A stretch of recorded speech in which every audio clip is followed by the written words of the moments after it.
What's up, Womack Nostalgia? Dave here in our podcast. What's going on in pop culture right now? Catching up on some stuff I missed. I was away traveling. 5 key things this week. The Last of Us Season 2 concluding on HBO. Have to talk all about that.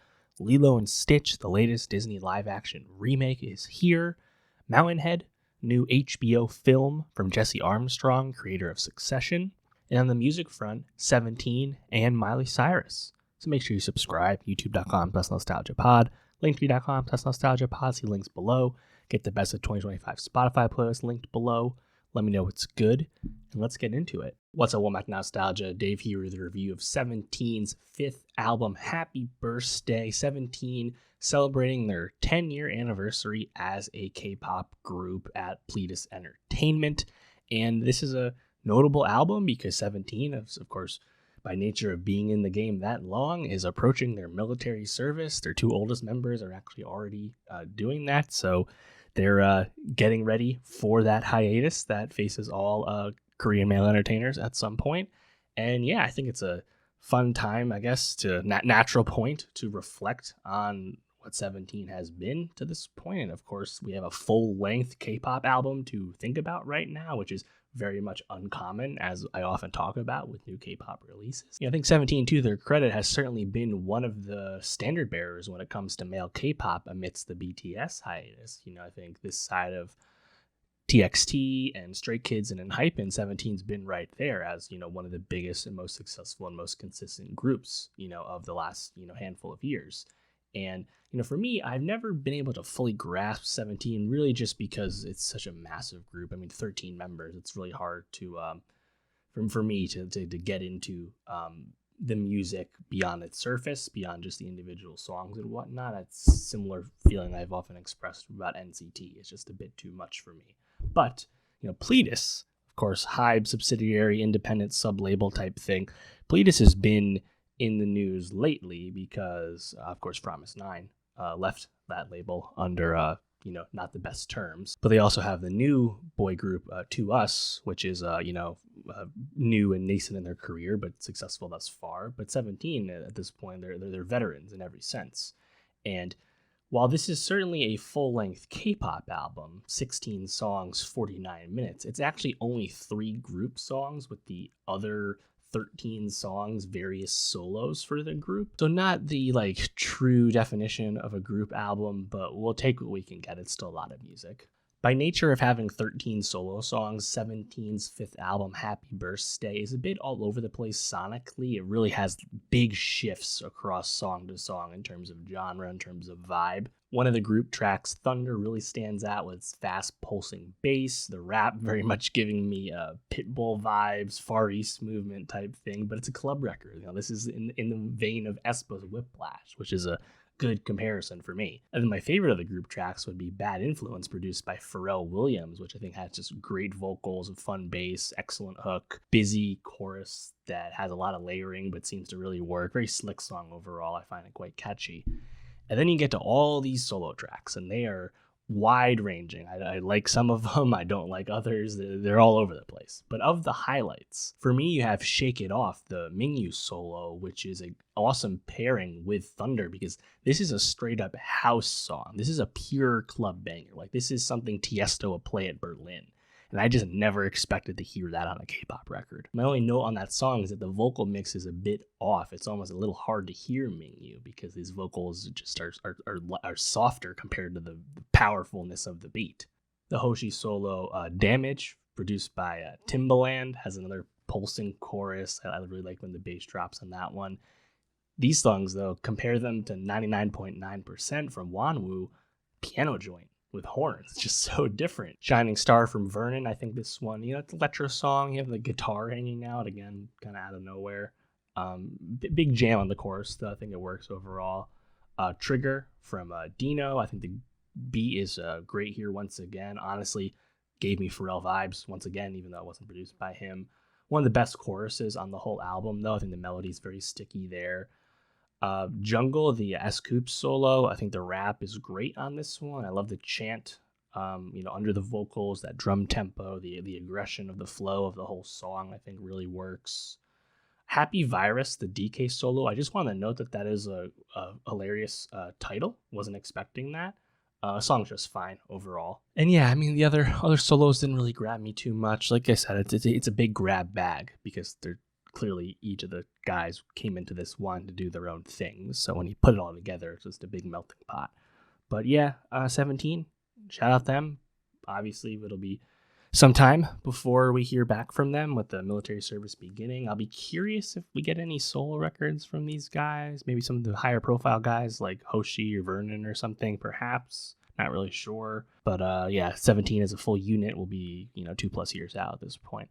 Let me know, though, what'd you think of their fifth album, Happy Burstday? What was your favorite song? And for more music reviews, more K-pop reviews, subscribe, and I'll see you next time. What's up, Womack Nostalgia? Dave here with a review of Miley Cyrus's 9th album, Something Beautiful. Miley back with her first record since 2023's Endless Summer Vacation, which, of course, featured the absolute smash hit Flowers, the Grammy-winning song that also was the best-selling song of 2023, 2.5 billion streams on Spotify alone. And that album, of course, was a more traditional pop album that was following up a lot of other genre experiments and, detours from Miley. And Miley, at this point, has proven herself to be a versatile and chameleonic artist, very much a post-genre pop star, if you will. 2017's Younger Now, Miley's dabbling in country pop, 2020's Plastic Hearts, more 80s new wave and 80s pop. And now here we are once again with a new record from Miley that Miley is talking about as being a more experimental album from her and very ambitious. And, obviously I think she's proven herself to really be about this. Of course, think back on the Flaming Lips album, Miley Cyrus and Her Dead Pets. She's very much about doing all kinds of different things. And I think that's what makes her most appealing, because you can combine that willingness to change her sound and adapt and just try new things and do what she wants with her genuine and consistent vocal talent. Of course, Miley's raspy singing voice at this point, I think, kind of goes without saying. People know it, and people know how strong it is. In the case of Something Beautiful, Miley has been talking about Pink Floyd's The Wall, specifically the Alan Parker film, regarding that Pink Floyd record. Speaking about psychedelics and whatnot, Miley Cyrus's 9th album, Something Beautiful, doesn't quite match the experimental ambition that she was talking about this album in the lead up to it, but it's still another good record from Miley because her singing voice remains very appealing. A strong voice that's instantly recognizable. I think Miley is just so confident these days when she sings, and when she makes songs in certain genres, they just really pop. Do we have anything on Something Beautiful that's approaching the wide net that a song like Flowers cast, becoming the best-selling song of 2023? No, I don't really hear anything close to that. Miley clearly was more interested in dabbling in new sounds once again. I think what most stands out to me is the disco and disco rock choices. When you hear a song like Walk of Fame featuring Alabama Shake's Brittany Howard, man, I mean, that song just sounds so singular, so unlike anything else you're getting in pop right now. Reborn, also a big highlight, Easy Lover. There's some great songs on here. Walk of Fame, though, clearly is the highlight for me, like a disco rock type track. I think just Brittany Howard's vocals on here, the way they're used, I think is like super mind-blowing, like super insane. I mean, her voice is used like it's its own instrument within the composition. I think it's just a really epic song. Starts very powerfully vocally, then the bass drops in. It's a great track. Reborn, I think this one it's kind of funny because this one also has a lot going on, a lot to it. Maybe it doesn't work quite as well as Walk of Fame, which is so like instantly like in your face, but I think Reborn is also pretty interesting. An Easy Lover, I love the bass guitar in that one.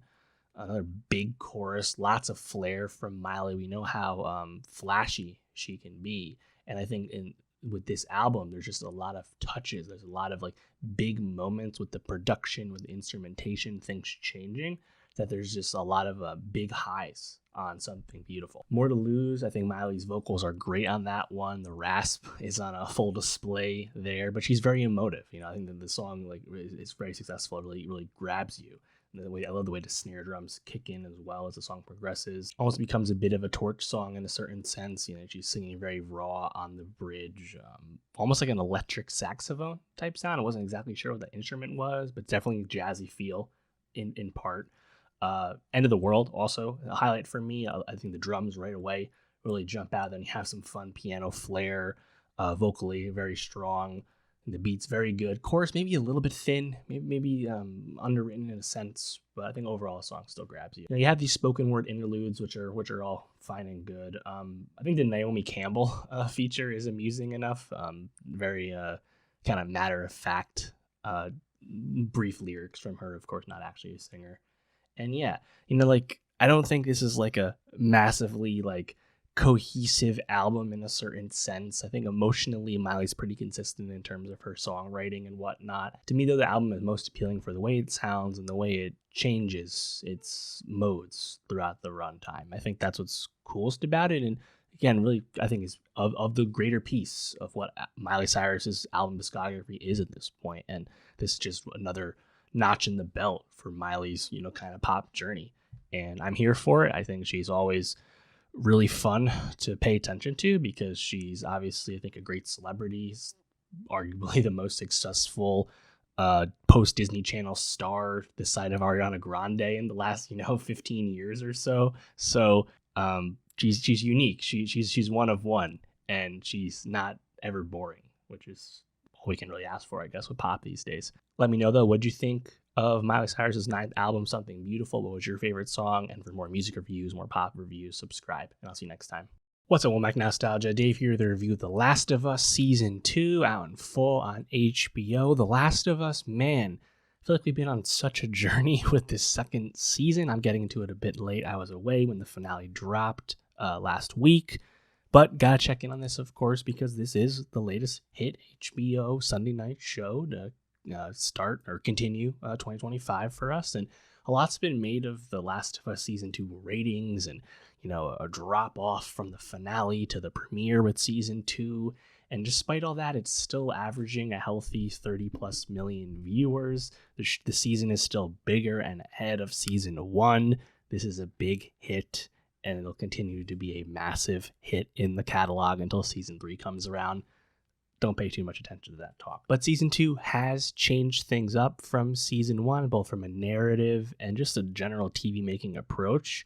And it makes sense that there might be some fall off. I think there is something to be said for what the data is showing in terms of viewership. The Last of Us Season 2 is a lot choppier of a season of TV than the first season. A lot of the video game plotting and progression was, I think, kind of exposed in the TV medium this season, and it just didn't come across as nearly as confident as that first season did. Gone are the interstitial episodes with Nick Offerman, detours for people like Melanie Linsky. We don't really have a lot of that this time around. And unfortunately, what we're left with is, I think, pretty challenging characterization for the Ellie character. I think Bella Ramsey also isn't doing the best job with the material, despite the fact that the writing is certainly painting the character in a not that fun to be with light. Ultimately, though, it's such a structural change where you go from this open-ended plot to save the whole world in Season 1 to now a very insular, personal revenge plot in Season 2. It's just a big shift, and the storytelling really reflected that. And of course, Season 2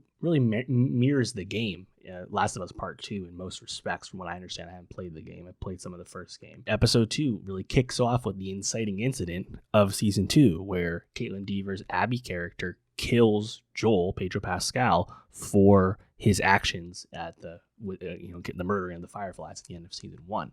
So, and obviously there's a time skip between the seasons, but ultimately what you've done is you've changed your original POV, which was a big, transgressive, subversive choice in the game, and now, of course, in the show.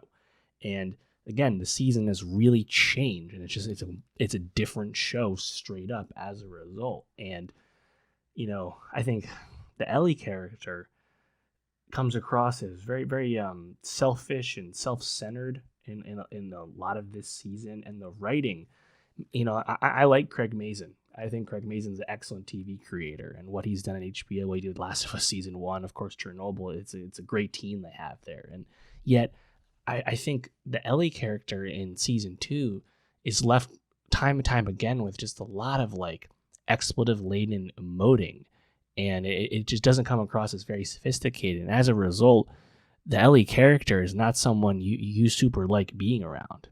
And she's hard to sympathize with and relate to. And yes, there's a lot of human emotion being put on display. I just don't know if it's being executed on super well, And I think the other part of that is Bella Ramsey's range, I think, has been a bit exposed by this, where she's being given not the strongest scripts and she's not really able to make much of them either. So it's kind of like a double whammy in that regard, you know. And if you think about Bella Ramsey being cast in the season, you know, I think there was a lot of anticipation and hype, if you will, when she was originally cast for season 1, because obviously Bella Ramsey made a, I think, legitimate name for themselves on Game of Thrones as Lyanna Mormont. And yes, Bella Ramsey was a lot younger on Thrones, but still very fierce, very badass, very compelling. And then, you know, I guess as Ramsey's aged a little bit, maybe that just hasn't come across nearly as much as we might have expected. Especially when you, I think, compare Bella Ramsey to the people she's, you know, kind of going up against, right? Like Young Mazzino and Isabella Merced and Caitlin Dever, right? These are great actors. And other people on the show, like Jeffrey Wright, of course, Pedro Pascal a little bit this season still. Like Ramsey just doesn't really seem on that level, which is a bit unfortunate. But I do think the script doesn't do her really any favors, to be honest. The character is in a tough spot. And, you know, I mean, the finale, I think the finale is especially rough because while I actually kind of like the fade to black and the cliffhanger of it all, what I didn't love was, again, I think some unsophisticated writing where you have young Mazzino's Jesse, who shows back up at the end of this season in a total video game move, just kind of comes out of nowhere following them, right? Whatever, it's fine, you let it go. But he does this whole big speech about, wow, he's important, and now he has to live because he just learned that he's going to be a father with Dina pregnant, of course, which we had learned in the previous episode. He does all these things about how he's selfish and for the community, and he has to live because there's this greater purpose with his unborn child. And then, of course, he gets fucking murdered by Abby. Deaver clocks him right in the dome, and it's just so obvious and so telegraphed. I just expect a little bit better of that sort of thing. And what I do actually find most compelling about season 2 is where it leaves us with season 3, because Last of Us season 3, which we know is happening, is going beyond the game. We have no game left to adapt. And the flashback at the end of the season 2 finale is Seattle Day 1 from the Abby perspective, Caitlin Dever. And Caitlin Dever isn't really on this season nearly as much as we expected, right? She's obviously in episode 2, the significant episode where Joel gets killed, which I thought was honestly a really great episode. I thought it was done very well. But then she's largely absent for most of the season until this finale again. Seeing the WLF perspective, seeing the Abby perspective, interesting. I'm certainly open to it. I think there's opportunity for The Last of Us to, I suppose, change storytelling once again. Maybe that's the kind of thing with this show. I would like, I think, a bit more from that. And I think, again, the opportunity is there because it felt like season 2 was really restricted by all the plot it felt like it needed to communicate in terms of adapting the game and adapting the story. And I initially theorized that maybe they wouldn't adapt the full game in the season because we knew there was more seasons coming. That's not what happened. They finished adapting the game, and now we're moving ahead. So I do find that a bit interesting in theory. You know, we'll see how it is in practice. Danny Ramirez, another character who we barely see. Jeffrey Wright, another character who we barely see. I think, on one hand, there's a lot of compelling things that are still very successful about The Last of Us, like its scope. I think its general production craft. I mean, the sets are really tremendous for the most part, right? And I think the big thing they have to figure out is what to do with the Ellie character moving forward, because I just don't think Ellie is super sympathetic as a lead POV, and obviously Pedro Pascal as Joel was everything you want in a lead, and that was why the killing of Joel is such a subversive and big thing to do. And that's also what brought Pedro Pascal to the role, apparently, is because he wanted to do something that was a shorter commitment, because obviously we know how busy and hardworking he is these days. So yeah, Last of Us Season 2, I mean, it's obviously a step down, but I'm hoping that with a Season 3, with another storytelling, structural shift, there's opportunity for the show to kind of get its mojo back again. And I'm hoping there's time for more of the detour stuff. The Nick Offerman Murray Bartlett episode was so superb, right? The Left Behind DLC episode with Storm Reed, so good. Obviously, all the early stuff in the first episode where they kind of kick off the pandemic happening, in the story. I hope we can get something like that, maybe with the scars and the WLF conflict in some way. I don't know, But I'm hoping the show can get back to what it was doing, but we'll find out in 2 years. It's not even in production yet. So let me know, what do you think about The Last of Us Season 2? Where are you sitting for the seasons to come? Let me know. And for more TV reviews, subscribe, and I'll see you next time. What's up, Womack Nostalgia? Dave here with the review of Lilo and Sitch, the 2025 remake of the 2002 Disney animated modern classic. This film, directed by Dean Fleischer Camp, is the latest in the long line of Disney live-action remakes. We just recently had the abominable bomb of Snow White. Before that, we had the great success of Mufasa the Lion King. This is a trend that will continue because Lilo and Sitch is firmly in the hit category. This film is well on its way to being a $1 billion grosser. And Lilo and Sitch, 2002, Lilo and Sitch, the original film, really stands out as clearly like the best Disney animated film, non-Pixar division of the 2000s, right? Because that was a very non-fertile time with Disney animation post the Renaissance period of the 90s. And Lilo and Sitch has become a bit of a modern classic with, younger millennials, and has found a new life with, Gen Z and the future generations because, for whatever reason, it's just, I think it's become kind of a timeless thing. And there's actually a great story in the New York Times recently about how much of a merchandising cash cow Lilo and Stitch has been. The Stitch character has really come on as a, big part of the Disney pantheon. The character is super popular with kids, but also with older people. And you can get, there's interesting data on how Stitch has become so successful. So it makes sense that this movie is a big hit, and it's probably going to be one of the 5 biggest movies of the year. I personally did not have a big relationship with the original Lilo and Stitch. I had seen it, a few times, but never owned it on home video or anything like that. So I wasn't like openly, anticipating this film or anything like that. And in general, I've grown quite tired of the Disney live action remakes just because they're so creatively bankrupt and so unambitious, and just they're money moves, right? There's nothing interesting about them, right? And Disney is the sequel and remake factory these days. That's what they do. And apart from Pixar's Elio later this summer, it's been really sequels and remakes the past few years and the future to come, right? Zootopia 2 coming later this year. Disney's 2025 live-action Lilo and Stitch remake is perfectly successful at what it's doing as being a kid's entertainment. I did not find the movie particularly interesting, which is unsurprising as most Disney live-action remakes are pretty dull and pretty uninspired. Stitch is still Stitch, the chaos agent that he is. It's fun. I think the CGI is pretty strong.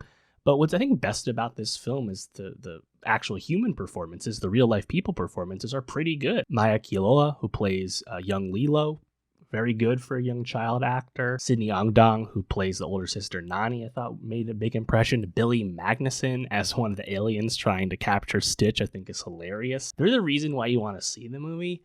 I think plot-wise, man, like it's a kid's movie through and through. There's not a whole lot to really recommend about it. Nothing super interesting, nothing innovative, nothing that flashy. I think if you're watching it as an adult, you'll be pretty curious about all the home life problems that Lilo and her sister are going through and why they don't have seemingly any support from the community at all. It's a bit perplexing, a bit hard to believe, to be honest, given how well-known they are and not on the outskirts of their community they are. I don't know. It's a bit strange. Zach Galifianakis, also pretty amusing as the other alien, Billy Madison's counterpart. I think more than anything else, though, the thing that's most interesting to me about this remake is that it's all but confirming that like a proper Lilo and Stitch 2 will get made on the animated front. Obviously, there was some direct-to-video and some TV things in the 2000s. I'm not sure how much that'll be honored.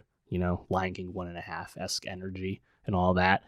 But with how successful this remake movie has been and how much of a success Stitch is in the merchandising front for Disney, clearly they're going to want to feed the beast and keep this going. So we'll get more Lilo and Stitch. And yeah, I guess in a sense, it's an interesting counterpart to Moana because they're both of Pacific Ocean storytelling and whatnot. But I don't think there's much crossover potential. They're so different.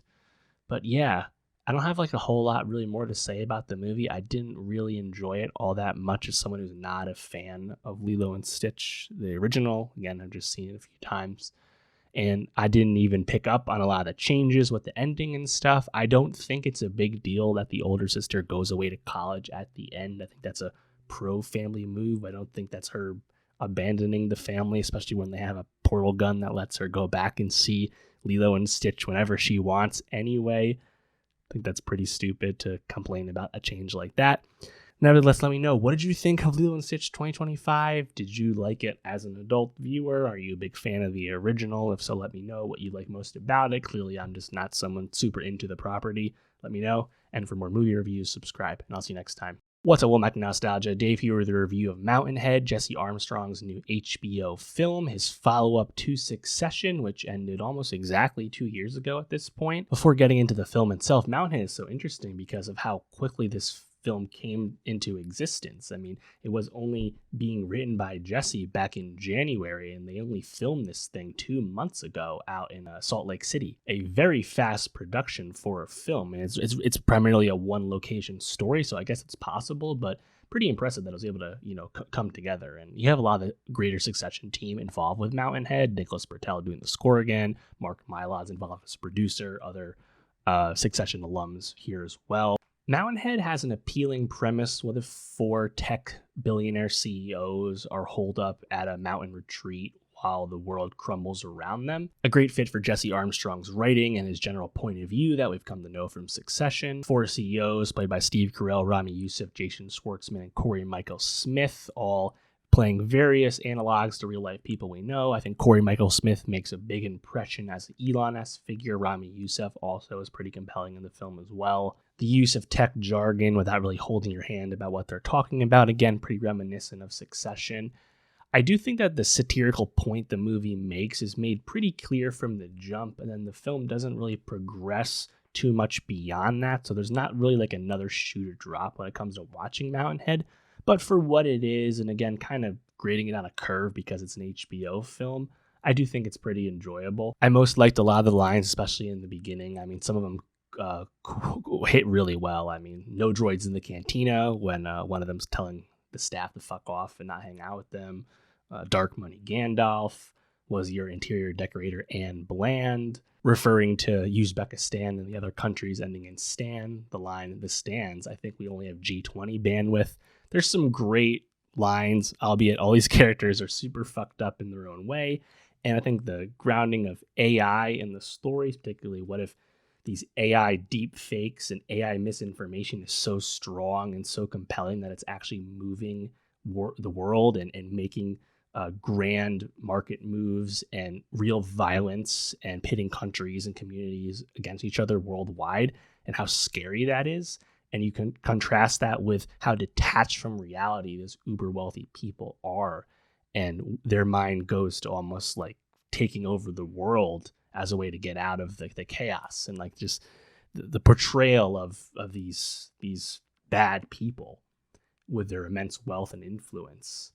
I think that's probably what's most appealing about this. Again, it's a hard to watch thing in a certain sense because you just detest all these people. I think Steve Carell's character in particular, how both incompetent but also incredibly like scary his point of view was. Corey Michael Smith is clearly an Elon Musk-esque stand-in in terms of the way he carries himself. And Rami Youssef is positioned as someone who's actually a bit smarter, actually has something to, critical thinking within his mind. He's not completely self-centered all the way, and how that all goes. Jason Schwartzman kind of playing a bit of a doof, but they're all pretty right at home in these roles. Does the movie really have anything more to say about the need for like strong AI guardrails and content moderation and things like that? No, not really. You have this like Corey Michael Smith's character has this amazing computing power. Then Rami Youssef has this amazing, like, all-knowing AI that can tell you what's real and what's fake. And do they kind of yada yada stuff, especially at the end when some business deals happen under duress? Sure they do, but again, it's kind of in the Succession mold where it's like you don't have to really worry about like the terms and then the logistics of things. I did find the last act to be kind of on the weaker side, but I like the actual ending that happens outside between Yusef and Michael Smith's characters. So I think it's a worthy watch, but maybe not quite as incisive as I wanted it to be in the end, but still perfectly fine for what it is. Let me know, though, what'd you think of HBO's Mountainhead? What'd you like most about it? And for more movie reviews, subscribe, and I'll see you next time. All right, that's going to do it for the pod this week. Next week, we have a ton of stuff to talk about. On the movie front, we have Ballerina, the John Wick spinoff with Ana Armas, the latest Wes Anderson film, The Phoenician Scheme, new Predator anthology film on Hulu.